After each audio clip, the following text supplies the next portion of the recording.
کیا, اما حوا کو وجود عطا کیا. آدم علیہ السلام کی بائیں پسلی سے آپ کو میں پوچھنا چاہتا ہوں, اسلام میں ہر چیز میں دایاں افضل. کھانا شروع کرو دائیں ہاتھ سے, پانی پیو دائیں ہاتھ سے, چلو تو دائیں طرف سے, بیٹھو تو دائیں طرف, دایا دایا دایا, دائیں طرف سیدھی طرف سنت ہے. لیکن مولا میرے بات سمجھ میں نہیں آتی, میرے کریم تیری حکمتوں پہ قربان, ہر چیز کو تو نے دائیں طرف سے پسند کیا, لیکن جب عورت کو پیدا کیا تو تو نے بائیں پسلی سے پیدا کیا. تو گویا کہ قدرت کا نقیب جواب دے گا نادان, بائیں طرف دل ہے اور ہم نے دل کے سب سے قریب والی پسلی سے تیری عورت کو پیدا کیا, یا عورت کو پیدا کیا. عورت نہ پیر کی جوتی کا نام ہے, عورت نہ سر کے تاج کا نام ہے, عورت دل کے قریب کی پسلی کا نام ہے. اسی لیے اسے دل میں رکھا جاتا ہے, اسے دل میں جگہ دی جاتی ہے. اے خاتون جنت کی کنیز ہو. تو بہرحال میں دور نہ نکل جاؤں, اس لیے عرض کر رہا تھا, آدم علیہ السلام نے اپنی طرح حسن کا پیکر دیکھا, اپنی طرح حسن کا مجسمہ دیکھا. تو آدم کو جب عورت نظر آئی تو مرد کی فطرت ہے, جہاں عورت دکھی کشش ہے عورت کے اندر, مرد اس طرف بڑھتا ہے. اللہ کے نبی حضرت آدم علیہ السلام اما حوا کی طرف بڑھے. حوا کس کے لیے پیدا کی گئی؟ آدم کے لیے, کیونکہ اور کوئی مرد تو ہے نہیں. گویا کہ اس اعتبار سے حضرت حوا صرف آدم کے لیے ہے. اور جو عورت جس مرد کے لیے نکاح سے پہلے مختص کر دی جائے, اسی مختص کرنے کو منگنی کہتے ہیں. اللہ اکبر. حضرت آدم علیہ السلام اپنی منگیتر کی طرف بڑھتے ہیں. اللہ فرماتے رکو رکو آدم رکو, ابھی بات نہ کرنا. اللہ یہ تو میرے لیے پیدا ہوئی, میں بات کیوں نہ کروں؟ ارشاد ہوا آدم ابھی نکاح نہیں ہوا تیرا, اس لیے بات نہ کرنا. اب میں تم سے پوچھنا چاہتا ہوں, مغربی تہذیب میں ڈوب کر اپنے ہاتھوں سے اپنے پیر پہ کڑھاڑی مارنے والی میری قوم کی بیٹی بتا, جب شوہر آدم جیسا معصوم ہو اور بیوی حوا جیسی محفوظ ہو, حوا جیسی عورت کون جس کی اولاد میں نوح جیسے بیٹے, شیس جیسے بیٹے, ابراہیم جیسے بیٹے, اسماعیل جیسے بیٹے, موسیٰ جیسے بیٹے, عیسیٰ جیسے بیٹے, مصطفیٰ جان رحمت جیسے بیٹے, تمام مردوں کی ماں حوا, اکثر عورتوں کی ماں حوا. اللہ اکبر. ایک جان سے اللہ نے مرد عورتوں کو پیدا کیا. میں نے قرآن کی آیت پڑھی, اس مرد اور عورت کا کی طرف جو اشارہ کیا گیا ہے اس سے آدم و حوا ہے.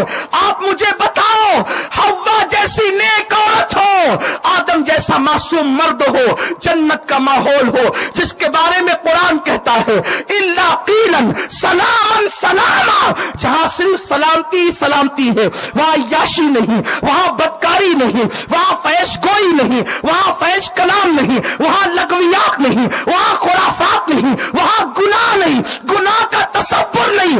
اللہ اکبر. ایسی پاک دامن حوا ہے, ایسے معصوم آدم ہے.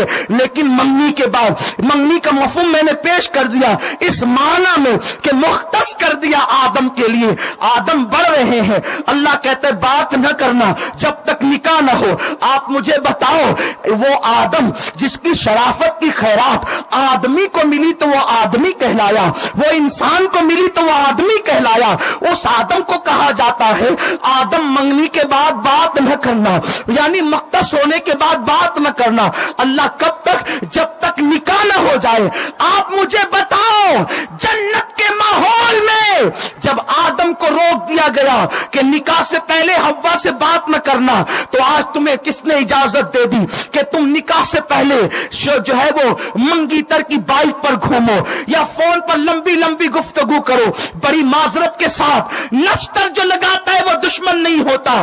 بھابیاں ٹرین کرتی ہے اپنی ننن کو, دیکھو ایسے بات کرنا. بڑی بہنیں چھوٹی بھائی بہن کو معاذ اللہ یوں گائیڈ کرتی ہے, دیکھ تیرے منگیتر کا فون آئے تو یوں ڈائلاگ بولنا, او ظالم بہن تجھے تو بہن زینب کی طرح ہونا چاہیے تھا, او ظالم بہن تجھے تو رقیہ کی طرح بہن ہونا چاہیے تھا, او ظالم بہن تجھے تو آسیہ کی طرح بہن ہونا چاہیے تھا. تو کتنی ظالم نکلی کہ چھوٹی بہن کو تو منگیتر سے بات کر کے اکسا کر اس کی زندگی کو برباد کر رہی ہے, اس کی زندگی کو تباہ کر رہی ہے۔ اسلام میں منگنی کے بعد لمبی لمبی گفتگو کا کوئی تصور نہیں، بوائے فرینڈ کا کوئی تصور نہیں، گرل فرینڈ کا کوئی تصور نہیں۔ جو محبت شادی کے بعد پیدا ہوتی ہے وہ بڑی پائیدار ہوتی ہے۔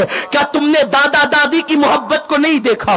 بوڑھے ہو گئے لیکن اتنا پیار ہے کہ دیکھ کر کے دل اش اش کرتا ہے، طبیعت جو ہے بے چین ہوتی ہے۔ اللہ اکبر، کیسی محبت ہے۔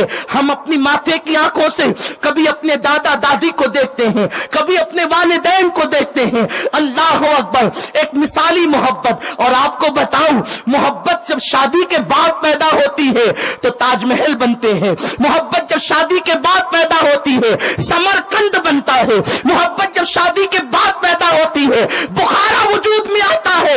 محبوب کے رخسار کے تل پر کبھی سمرقند و بخارا بنتے ہیں، کبھی صورت ممتاز پر تاج کا وجود آتا ہے۔ لیکن جب شادی سے پہلے سب کچھ ہو جاتا ہے تو پھر طلاقیں واقع ہوتی ہے، گھر اجڑتے ہیں، اور یانیت کی بنیاد پر چند دن کی چاندنی، چند دن نہیں 4 دن کی چاندنی، پھر اندھیرا ہی اندھیرا ہوتا ہے۔ آؤ اپنی قوم کی بیٹیوں کو سکھا دے کہ منگنی کے بعد منگی تر سے کوئی تعلق نہیں ہوگا، ہوگا تو نکاح کے بعد ہوگا، ہوگا تو شادی کے بعد ہوگا، اور پھر شان سے ہوگا کہ شریف کی بیٹی کا انداز یہ ہے، غریب شوہر مل جائے اس کے ساتھ بھی نباہ کرتی ہے، امیر شوہر مل جائے اس کے ساتھ بھی نباہ کرتی ہے، عادل ملے اس کے ساتھ بھی نباہ کرتی ہے، ظالم ملے اس کے ساتھ بھی نباہ کرتی ہے۔ اللہ اکبر، شریفوں کی بیٹیوں کی پہچان ہے، گھر سے دلہن جوڑا پہن کر نکلتی ہے ماں کے گھر سے، اور شوہر کے گھر سے کفن پہن کر نکلتی ہے۔ وہ جھگڑوں کی داستان لے کر کبھی ماں باپ کو بہکانے نہیں آتی، کبھی ماں باپ کو ورغلانے نہیں آتی، اور اگر بیٹی آ بھی جائے تو ماں باپ سنت مصطفیٰ کے مطابق اس کو سمجھا بجھا کے رخصت کرتے ہیں۔ آؤ میں آپ کو بتاؤں، ہمارے بزرگوں نے اپنی کتابوں میں لکھا ہے، ایک مرتبہ یوں ہوا، نازوں سے پلنے والی، نم سے پلنے والی، اللہ اکبر، وہ سیدہ فاطمہ جو فرش پر چلے تو یوں لگتا ہے عرش زمین پر آ گیا، جس کے گھر میں سید الملائکہ جبریل امین بھی کبھی اجازت کے بغیر نہ آتے ہوں، وہ سیدہ کائنات۔ ایک مرتبہ کوئی بات ایسی ہو گئی، وہ کوئی بات یوں ہو گئی کہ مولائے کائنات نے کہہ دی بات، سیدہ ناراض ہوئی اور ناراض ہو کر کہا رکو، ابھی اپنے ابا سے یعنی مصطفیٰ کریم سے ہم آپ کی شکایت کریں گے۔ آ گئی، میرے نبی غیب دا نبی، میرے نبی کو اللہ نے علم ما کانا وما یکون عطا فرمایا۔ اس کے بعد سیدہ کا گھر اور آقا کے گھر میں صرف ایک دیوار کا فاصلہ تھا۔ اپنی پیوندوں والی چادر اوڑھی اور اوڑھ کر دروازے پہ آئی، دستک دیا، اوپ کا کریم آقا دروازہ کھولے۔ آقا کریم نے اندر سے پوچھا کون ہو تم؟ سیدہ کی آواز تو آقا جانتے تھے، اما عائشہ صدیقہ کہتی ہے حضور کی آواز سے سب سے زیادہ اگر کسی کی آواز مشابہ تھی تو سیدہ فاطمہ کی آواز، حضور کے کردار سے سب سے زیادہ کسی کا کردار مشابہ سیدہ فاطمہ کا، حضور علیہ السلام کی سخاوت سے سب سے زیادہ کسی کی سخاوت مشابہ تھی تو سیدہ فاطمہ کی سیرت میں، صورت میں، بولنے میں، چلنے میں، اٹھنے میں، بیٹھنے میں، حیا میں، کردار میں، گفتار میں، رفتار میں، انداز میں وہ اپنے بابا مصطفیٰ جان رحمت سے بڑی مشابہ تھی۔ آواز آئی، دروازہ تو کھولے، اندر سے آواز آئی کون ہو تم؟ اللہ اکبر، زمین نیچے سے، پیروں کے نیچے سے نکل گئی، کبھی یہ لہجہ بابا کا نہیں دیکھا، کہا کون ہو تم؟ اس کے بعد عرض کی آقا میں آپ کی بیٹی فاطمہ ہوں۔ اندر سے آواز آئی کون فاطمہ ہو تم؟ اللہ اکبر، یہ لب و لہجہ میرے رسول نے کہا کون فاطمہ ہو تم؟ کہنے لگی یا رسول اللہ حسنین کی امی فاطمہ۔ کہا کون فاطمہ حسنین کی امی؟ کہا حضور آپ کی بیٹی فاطمہ۔ کہا کون میری بیٹی فاطمہ؟ تو کہا حضور بندہ پرور آقا علی کی بیوی فاطمہ۔ علی کا نام لیا تو آقا نے کہا فاطمہ شوہر سے ناراض ہو کر آئی ہے، آج میرا دروازہ تیرے لیے نہیں کھلے گا، جا پہلے علی کو راضی کر لے دے، اس کے بعد آنا۔ اور فاطمہ سن، اگر یہاں علی کو ناراض کر کے آئی تو تیرا بابا مصطفیٰ آج تجھ سے نہیں ملتا، اور اس حالت میں تیرا انتقال ہو گیا تو قیامت میں بھی میں تجھ سے ملاقات نہیں کروں گا۔ جا پہلے علی کو راضی کر، اس کے بعد آنا۔